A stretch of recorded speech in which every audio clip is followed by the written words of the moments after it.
Hindi kita sinasabihan para sumbatan ka ha.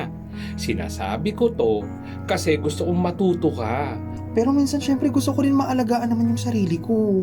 Sana pamilya muna. Kasi matagal ko na rin gustong magpaayos eh. Yun naman po parang lagi na lang po akong ganito. Para naman presentable ako tapos alam nyo na hindi ako iwan ni Mister.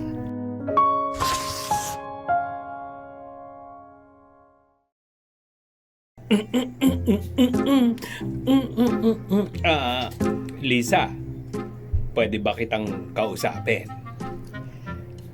Yes po ma. Ano po yun? Yung binigay ko nung isang linggo na 1.5, nalaman ko sa anak mo na ginamit mo sa eyelash extension. Totoo ba yun? Opo ma.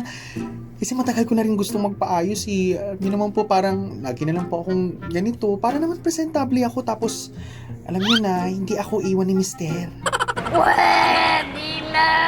Presentable? Lisa, hindi ko naman sinasabi na masamang mag-ayos. Pero alam mo rin, di ba? Kapos na kapos kayo. Ilang kilong bigas na sana yun. Ilang araw pang ulam. Oo nga po ma. Pero minsan syempre gusto ko rin maalagaan naman yung sarili ko. Walang masama doon, Lisa. Pero kung pipili ka sa ginhawa ng pamilya mo at sa luho, sana pamilya muna. Yung anak mo, lalaki yan na nakikita kung paanong ginagastos ng nanay niya ang pera. Ayokong isipin niya na mas mahalaga ang pilikmata kaysa sa pagkain.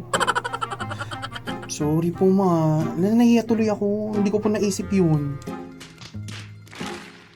Hindi kita sinasabihan para sumbatan ka ha. Sinasabi ko to kasi gusto kong matuto ka. Kapag inuna mo ang pamilya, mas gagaan ang buhay nyo.